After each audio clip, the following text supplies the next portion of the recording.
Hey everybody, Grumbles here with some more War Thunder footage. So, I flew some more in simulator battle mode the last days, and I thought I'd make a video and show you some of my first air-to-air encounters in this game mode, as well as talk a bit about my impressions so far on the game mode. First, I got some more close air support footage from the closed beta events, this time flying a D-5 Stuka. And then I think I show you and comment my first air combat experiences, both in the CBD event as well as my first air kill outside the closed beta test, flying the normal Battle of Midway event in the simulator battle mode in the Brewster F2A-3 Buffalo. Now, I did fly some more of the closed beta test events, because as I've said in the last video, it does seem to be a good way to get a lot of flying time in simulator battle mode, as you get into games really quick and you are in the action fast. So I figured it is a good way to start and train a bit. I have to say though, I was also positively surprised when I flew the first real simulator battle events. From the simulator battle videos I have seen so far, I was assuming that I would have to wait a long time and then that the game would not be full and I would have to deal with a lot of bots, which I don't particularly like. However, the event battles were all full and I did not have to wait that long either.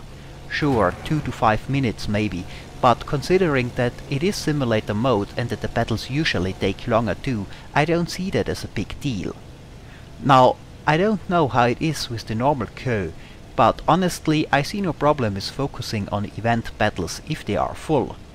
They are usually more historically accurate anyway, which does fit the simulator battle theme. I do think I got enough planes to take part in most of them with some plane or another. And focusing on events should also give me some interesting historic matchups that you don't usually see because the battle ratings place the planes in question too far apart, like the Brewster Buffalo or the Zero for example. And from what I can tell from what I've seen from simulator battles so far, I would say that those kind of matchups do work better in simulator battles than in realistic battles. Having matchups that are based more on what planes actually met each other in combat, instead of balanced by planes' performance in the normal tech tree, is something that people discuss since a while now. And I have to say, in realistic battles, I was always a bit skeptical about that, because the way the game mode works, it places a lot of emphasis on the plane's performance, more than in simulator battle mode in my opinion. In simulator battle mode there are just more variables that influence the outcome of an engagement, which in turn reduces the importance of pure performance a bit. I am talking especially about visibility and no spotting system here. It is possible to surprise a better performing plane by approaching from its blind spot for example, which is barely possible in realistic battles. Also, the visibility below the plane is of course limited as there is a cockpit in the way, so that's a pretty big blind spot which provides an opportunity to sneak up on opponents above you. And you can use maneuvers designed to hopefully make your opponent lose sight of you to escape in a situation that does not favor you, or even turn things around and go on the offensive. And that, in my opinion, also puts a bit of a damper on the typical climbing is more important than anything else attitude you will often find in realistic battles. Sure, an altitude advantage is still an advantage, but the game does not revolve around it in the same way it does in realistic battles a lot of the times. The cockpit layout also makes a big difference, and even though I am new to simulator battles, I can tell you already that on some planes I would love to trade in some horsepower for a bubble canopy. All those things act as small equalizers, making the pure power of the plane less important than in other game modes. That's why I think historic matchups work better in simulator battle mode, though historic matchups working best in simulator mode is not a big surprise I assume. And that is one reason why I plan to focus on the events when flying simulator mode, as it provides those matchups as well as full games. Now, a few other things I noticed. First, a few things related to ground forces. As you can see in the footage, the blue name tags for friendlies work about the same for the tanks than they do for aircraft, meaning that they show up at a certain distance. Now, there have been some discussions if those name tags should be here or if it would be better, more realistic if they were not. Well, of course, not having the blue name tags sounds more realistic, But what you have to keep in mind is that in reality you would be able to recognize the type of a vehicle, its camouflage color and even markings on the tank at a range at which you will only see tiny black boxes, if that, in War Thunder or any game really. As an example, US vehicles usually had a white air recognition star on the top to be easier recognizable by friendly planes. But I think it is clear from my footage here that in-game it would be quite impossible to see such markings unless you land next to the tank in question. So blue name tags might not be realistic, but not being able to tell friend from foe at a range where this should be absolutely no problem, assuming you have the knowledge to properly identify the vehicle in question, isn't realistic either. It's just one of those trade-offs you have to make, I think. After all, it is just a PC game and not reality. Having the markings that show up on friendly units if you are close enough that your pilot could tell what it is seems like a fair trade-off to me. Also, we already have captured premium planes in the game, and I would assume that we will see more captured tanks as premium vehicles in the future as well. Now, I was never a big fan of captured planes as premiums, simply because of course planes when captured are tested and not usually used in combat, so it makes very little sense. Though especially since I now plan to play more events, it doesn't bother me much anymore either. For tanks though, I think captured vehicles make a whole lot more sense, because they were really used in combat. All sides used captured tanks, in most cases in an unofficial manner, but in a lot of cases also officially, especially in the German side, so I don't have any problems with captured premium tanks. And I do expect to see a few captured premium tanks in the game, but that would also make identifying friend or foe almost impossible from the air without the markers, as you simply can't see the camouflage color soon enough. Now, what I did a lot with the D-5 Stuka, or tried to do, was to test what effect the 20mm cannons might have in the ground support role at this rank. I am using the ground target belts. So far I would say it is not terribly effective. Though it's hard to say for now, because you don't know what damage you really do with those things other than damaging tracks or suspension maybe. I have to test that in a custom game as soon as it is possible to do so. I don't expect of course to get through the armor of tanks at the side at this rank, but the roof armor is much thinner, 20mm for a T-34 for example, so there is a chance to get through.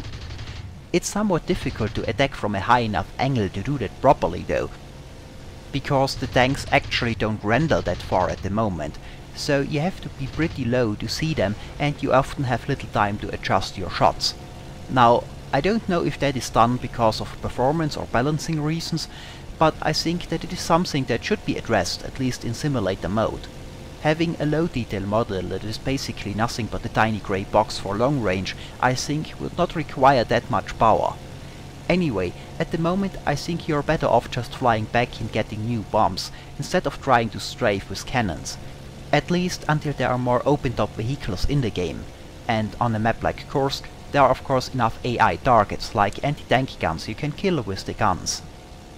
Well, that are some thoughts on simulator battle. Let's take a look at some air-to-air action. Now, at the time I recorded the footage you see right now, I already intercepted a few IL-2s in different games every now and then, but I did not have a real fight yet. So what you will see is my first dogfight in simulator battle mode.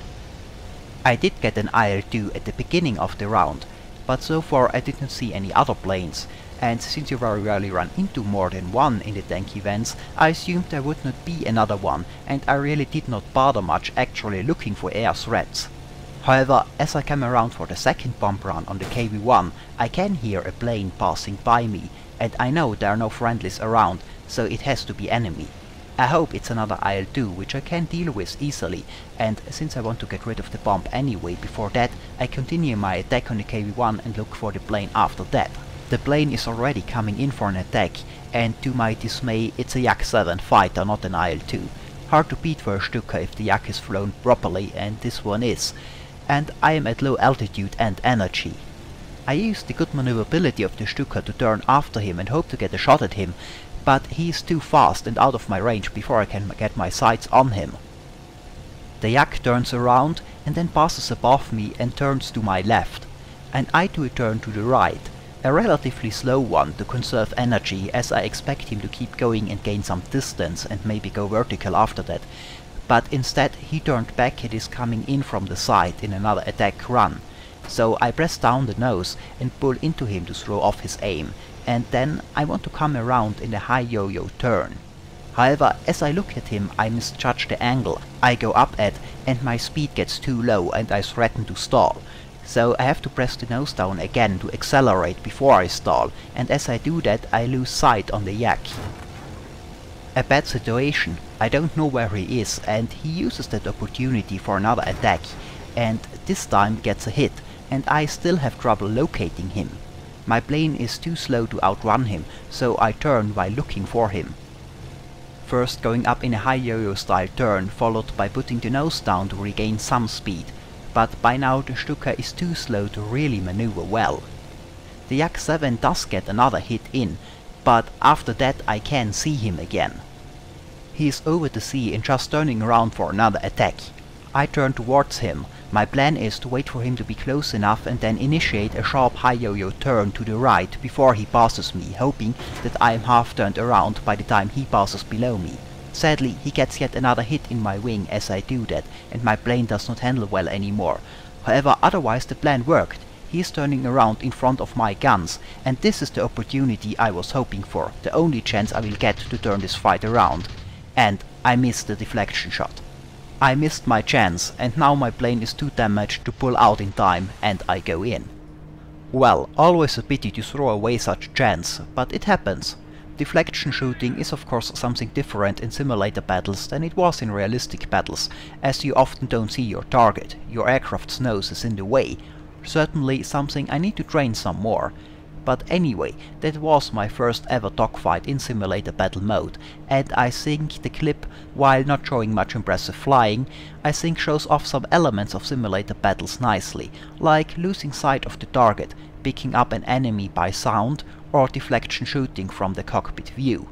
Now, after the CBT event, I decided to go out on my first real simulator battle mission, and I took part in the Midway event that was going on for simulator battles at the time, and here I flew the Brewster Buffalo.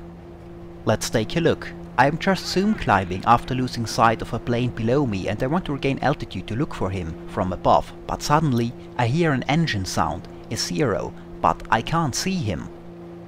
I keep checking around, hoping to locate him, and there he is, right at my 6 o'clock, so I immediately put the nose down again and dive away. Now, the Brewster Buffalo is not such a great diver than other US fighters. It is not as heavy and it's not very fast in general, still I think diving is the best option here. Looking back, I can't see the zero anymore, and last I saw him, his belly pointed towards me, so I figure he might not have seen me dive and lost me, so I slowly pull up again while checking my rear. But just as I think I am clear and start to climb again, I see him again. He is still behind me, though further back. So I go back into a dive and check the map to make sure that I fly towards friendly AA cover or ships, so that if I have to fight him, I at least have that advantage. I can't outrun a zero forever in a Brewster Buffalo. So I dive towards the friendly airfield and the US ship behind it. But while looking back though, I can spot another plane coming in from the side, and I am pretty sure it's a P-40. So I turn around and hope to fight the zero in a 1 vs 2. However, the zero is not alone anymore either. I have one pass above me and one below me. It seems though that they either did not notice me turning around, or are more concerned with the P-40. They seem to be focused on another plane. So I can get behind the zero that followed me. I try to get a shot, which is not that easy with the Buffalo's awful telescopic gun sight. And another P-40 that came in is in a better position to fire than I am. The P-40 finishes off the zero, but there is still a second one slightly higher. The higher zero is turning around and I try to get on his tail, hoping he is also focused on another plane. But he does see me and starts to fight me. I can't outturn him, but I figure I just have to avoid his fire till a P-40 gets him.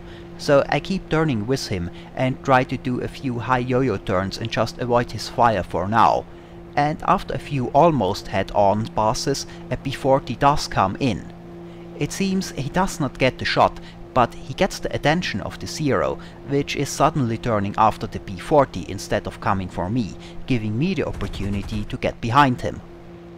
A third Zero takes a few potshots at me with machine guns, but I'm in such a good position behind this Zero I want to take him out. He is still focused on the P-40 and I managed to get a few good hits in, and the Zero can't stay in the air anymore and goes down. And that was my first air kill in simulator battle mode outside the closed beta test. After that I wanted to move away from the fight a bit and regain altitude. I keep checking my rear for signs of that third Zero that fired on me, which did manage to do some damage to my wing, but I can't see him and I assume I got away unnoticed. But a P-40 calls for help, and since I thought I got away unnoticed, I turned around hoping to surprise a Zero. However, a Zero passes below me and loops up behind me, and I'm too slow and low to do much about it. I tried to go for a barrel roll to make him overshoot, but it is too late, and so my first simulator battle adventure ends. Well, so that were my first dogfight and my first air kill in simulator battle mode, and I hope I can bring you more of that soon. It feels like a very different game to me playing in this mode, and I am quite excited about it. I had a lot of fun flying the Midway event in the Buffalo, and later also a match in the Zero. So as I've said at the beginning, I think I will focus on those events in simulator battle mode as much as possible, as they provide full games without bots as far as I can tell, and a more historic matchup even though it's not always 100%. I'm not sure about the format yet, but I figure I will do it in a similar fashion than I did with the realistic battle videos, focusing mostly on the action, even though that does take a bit of time, as it often means that hours of playtime are cut down to only minutes of video. Well, and that's it for my first real plain simulator battle video. As always, I hope it was entertaining, thanks for watching, and maybe I'll see you next time.